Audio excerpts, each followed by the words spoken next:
Olá, tudo bem com você? Bem-vindo a mais um vídeo de estudo sobre o Livro dos Espíritos.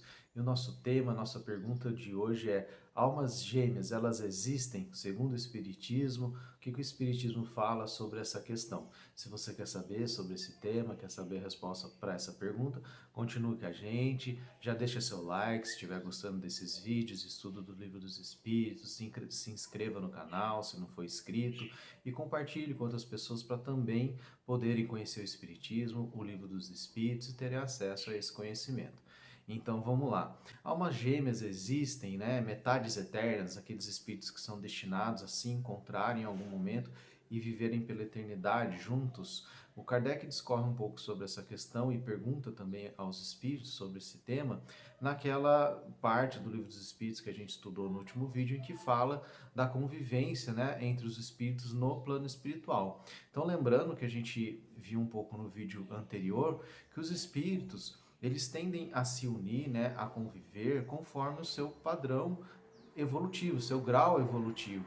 Então, conforme o espírito vai evoluindo, ele vai encontrando pessoas da mesma grau, da mesma escala evolutiva para conviver, né? Então a gente tende a conviver com pessoas que mais ou menos têm ali as mesmas características que a gente, não no sentido de personalidade, mas no sentido de grau evolutivo. E o que significa isso então? A gente está falando de questões morais, né? Pessoas que têm o mesmo nível de elevação moral que a gente, habilidades, inteligência. Então, os espíritos se afinizam dessa forma, né? E isso tende a ser cada vez mais forte conforme os espíritos vão evoluindo. Então, quando os espíritos atingem a perfeição, né, são espíritos puros já, esses espíritos tendem a serem unidos, porque estão todos já num grau evolutivo muito avançado e a união é o que esses espíritos buscam, né? Então, o que os espíritos falam? Que a discórdia é sinônimo de infelicidade, mas a concórdia é o sinônimo de felicidade. Então, quando a gente fala de felicidade eterna, a felicidade dos deuses, dos espíritos puros, a gente está falando dessa felicidade, de uma convivência fraterna, de uma convivência baseada no amor, baseada nessa união que vem dessa purificação dos espíritos, porque quanto mais a gente vai se tornando um espírito puro, mais sem máculas, sem defeitos, sem dificuldades de convivência, melhor vai se tornando a nossa convivência com os outros espíritos, com as outras pessoas. Então, se a gente imaginar que eu vou conviver com um espírito que é um espírito bondoso, um espírito caridoso, que quer o meu bem, e eu vou também agir dessa forma, eu posso imaginar que isso é uma grande felicidade, né? Porque quem não quer conviver com uma pessoa assim? Quem não quer conviver com uma pessoa de fácil trato, de que seja fácil de lidar, que seja uma pessoa preocupada com os outros? Então, isso é algo que todo mundo busca, né? Então, conforme a gente vai evoluindo, a gente vai conquistando isso, porque a gente vai se tornando essa pessoa também. Então, se a gente se torna essa pessoa, a gente está apto a conviver com pessoas assim, né? Então, é isso que vai fazendo com que esses espíritos vão se unindo conforme vão evoluindo. Então, quanto mais evolução, mais união entre os espíritos, mais convívio fraterno, mais amor, mais caridade entre os espíritos. Então, por isso que os espíritos vão conviver mais ou menos com espíritos da mesma faixa evolutiva, né? Porque vai simpatizar, vai ter ali uma facilidade de convivência, né? Vão se entender melhor. E conforme esse espírito então vai se tornando um espírito puro, ele vai assumindo um desejo de ajudar com que os outros também cheguem lá, porque ele chegou e já sabe o que é essa felicidade. Então ele vai buscar também auxiliar outros espíritos a chegarem lá. Bom, mas o que isso tem a ver com a questão da alma gêmea? A gente consegue perceber então que cada espírito tem uma jornada evolutiva, um caminho a seguir, né? Nesse sentido.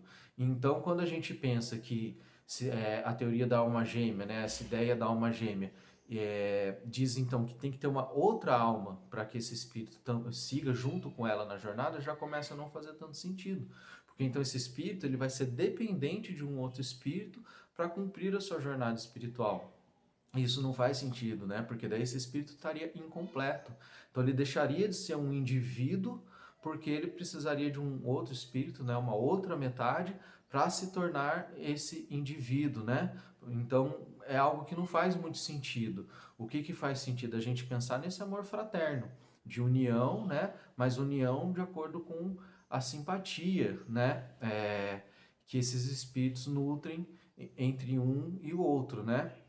Então, se a gente fosse pensar que um espírito devesse eternamente cumprir uma jornada com outro espírito, ao invés disso ser uma bênção, seria um fardo, né? Porque estaria privando esse espírito de ter outras convivências, de ter outras vivências, outras situações. Então, isso é algo que não faz muito sentido do ponto de vista evolutivo, do ponto de vista da justiça divina, né? Então, por que um espírito seja exclusivamente dedicado a outro espírito? Onde estaria a justiça de Deus na escolha desse par de espíritos, né? E por outro lado, onde estaria o livre-arbítrio dos espíritos? Porque eles foram obrigados a conviver, por mais que haja muito amor ali, mas é algo que eles não escolheram. Então estão destinados uns aos outros. Então a gente vê aí que não há livre-arbítrio nessa questão, né? Não houve escolha. Então, se não há livre-arbítrio, fere a questão da justiça de Deus. Deus é justo. Ele permite que todos os espíritos tenham livre-arbítrio para poder fazer suas próprias escolhas e serem um indivíduo. Então, poder fazer as próprias escolhas é o que faz com que a gente seja um indivíduo. Se eu não posso fazer as minhas escolhas, eu já não sou dono de mim. Eu já não sou um indivíduo, eu já sou uma extensão de um outro ser, que seria Deus, que estaria fazendo as escolhas por nós. Então, quando Deus nos criou como indivíduos, que pode fazer as suas próprias escolhas. Então, ela também não faz sentido por isso, né? Porque tolhe o livre-arbítrio das pessoas. Então, essa é uma outra questão. Então, o que a gente pode entender com alma gêmea, na verdade, é uma metáfora, uma alegoria. Uma metáfora do quê? De um amor que pode existir entre dois espíritos e que vão cumprir parte da sua jornada junto, né? E isso pode acontecer, claro. Os espíritos que se afinizam e que querem conviver juntos porque tem grande amor entre si e vão reencarnar juntos, vão desencarnar, se encontrar novamente no plano espiritual, reencarnar novamente. Então, cumprir boa parte aí da sua jornada caminhando conjuntamente, se auxiliando no seu progresso evolutivo. Isso pode acontecer, mas não é por uma questão de destinação, e sim por uma questão de escolha. Aí, ok, estou exercendo meu livre-arbítrio, estou escolhendo cumprir a minha jornada junto com esse espírito, que me é um grande afeto, um grande amor, perfeito. Mas qual que é a tendência? Conforme esses espíritos vão evoluindo, esse amor vai se estendendo a outros espíritos também.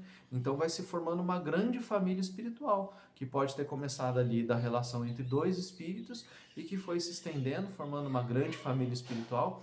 E ao chegar num grau evolutivo de pureza, isso vai estender para toda a humanidade, para todos os outros espíritos que já vão estar lá nesse grau. Então, essa questão da alma gêmea pode ser uma metáfora de um princípio de um relacionamento amoroso que vai, no futuro, dar frutos e se estender a outros espíritos, né? Então, é algo que vai crescer, que vai se multiplicar. Aí sim faz sentido do ponto de vista do amor, da justiça divina, que é o quê? Que Deus espera dos espíritos. Que os espíritos evoluam para poder se amar como um todo, né?